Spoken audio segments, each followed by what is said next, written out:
Distinguished guests, fellow leaders, ladies and gentlemen, I am delighted to address you as we open this 5th edition of the Africa Resilience Forum.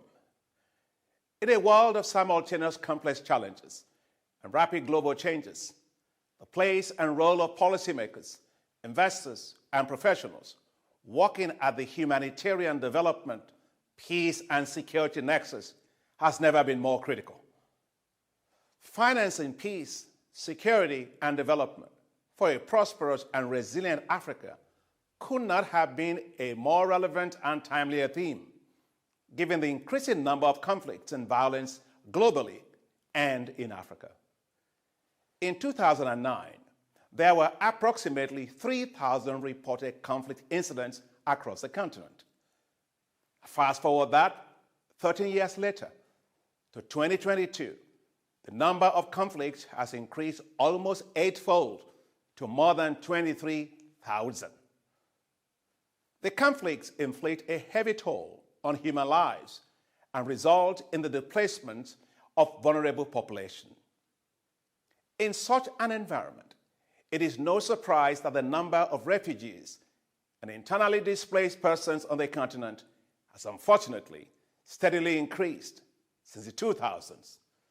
In 2022, the figure stands at 34.8 million people. The consequences have been devastating. Conflict remains the main driver of humanitarian need, food insecurity, and malnutrition. As such, peace and security are vital to unlock the conditions for long-term development and creation of collective wealth. As a result, African countries have increased their security expenditures, which stood at an estimated $40 billion in 2021, an increase of 7% from 2018. The increase in security expenditure diverts scarce resources from social and economic development. Now, at a time when countries are struggling to service burgeoning debt burdens, dealing with pandemics, and adapting to the impacts of climate change. Rising insecurity deters investment, which is needed for growth and development. It also creates the risk of spillovers, as we are witnessing in the Sahel region. I look at the dynamics behind these conflicts through what I call the prism of a disaster triangle: rural poverty, youth unemployment, and environmental degradation. Now, this presents structural vulnerabilities that threaten human security and create a conducive environment for conflict. To break free from this landscape-altering disaster triangle, investing in and building resilience is crucial. Now, every dollar invested in prevention saves $16 in humanitarian and reconstruction spending required in the aftermath of conflict. Ladies and gentlemen, we must scale up our efforts to tackle the challenges of insecurity and build a more resilient and peaceful continent. The African Development Bank has long been committed to making a difference in this regard. Our 2022 strategy for addressing fragility and building resilience reflects our experience and expertise in this area. We understand that a commitment to peace needs new partnerships, approaches, and funding mechanisms. That is why the African Development Bank, the African Union, and Africa's regional economic communities are jointly developing a new initiative called Security Indexed Investment Bonds. This unique initiative, endorsed at the African Union Heads of State Summit in February of 2022, will be the first vehicle to raise financing at scale, including through capital markets, to finance interventions at the security, investment, growth, and development nexus. Today, ladies and gentlemen, 85% of Africans live in or close to a country in conflict. The Security Index Investment Bonds initiative will allow for the deployment of resources through holistic investment strategies that combine peace building, security, and development expertise.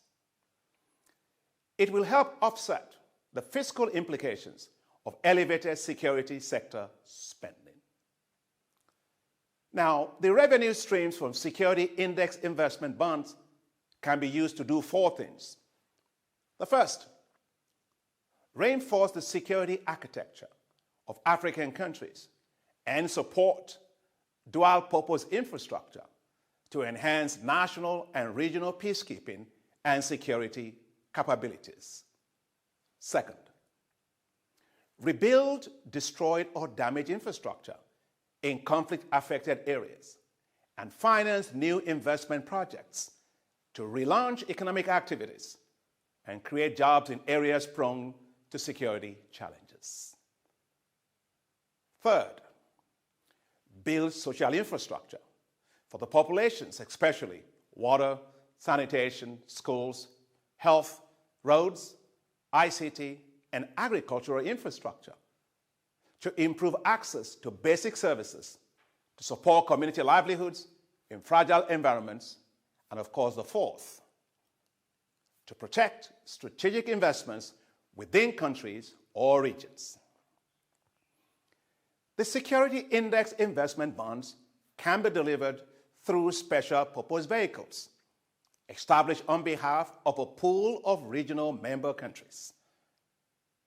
The bonds can be credit enhanced by the African Development Bank and other donors. The administration of the bond proceeds can be managed under the auspices of the African Union's Peace and Security Council and regional economic communities. The initiative will leverage the private sector to deliver a commercially viable and sustainable vehicle that invests with a peace and security impact. It will tap into traditional humanitarian, peace building, and climate grants to increase resources available for investments that contribute to peace on the African continent.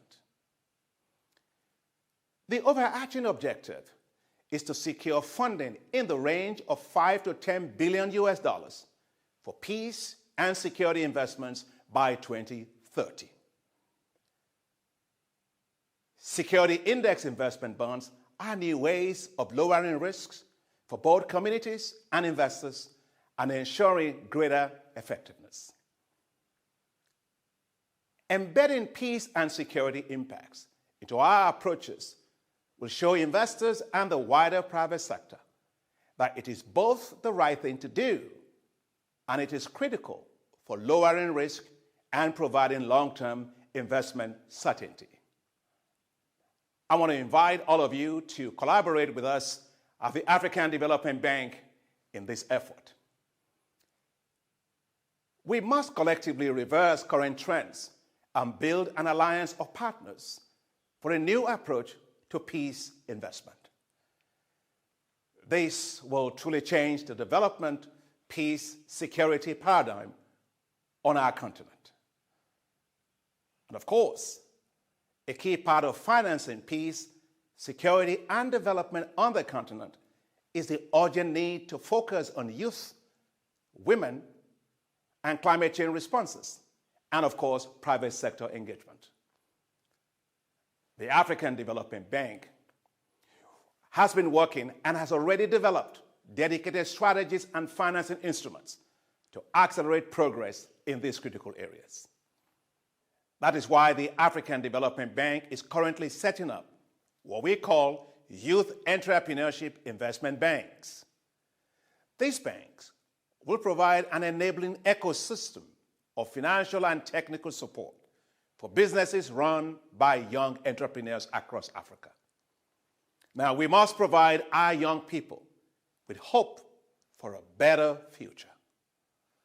I am therefore very delighted that our board of directors approved $16 million for the Youth Entrepreneurship Investment Bank of Liberia, the first in a series of such banks that we hope to help establish in several countries. In the same vein, the African Development Bank's Affirmative Finance Action for Women in Africa, it's a program we call AFAWA, that's the acronym, supports women in starting and growing their businesses.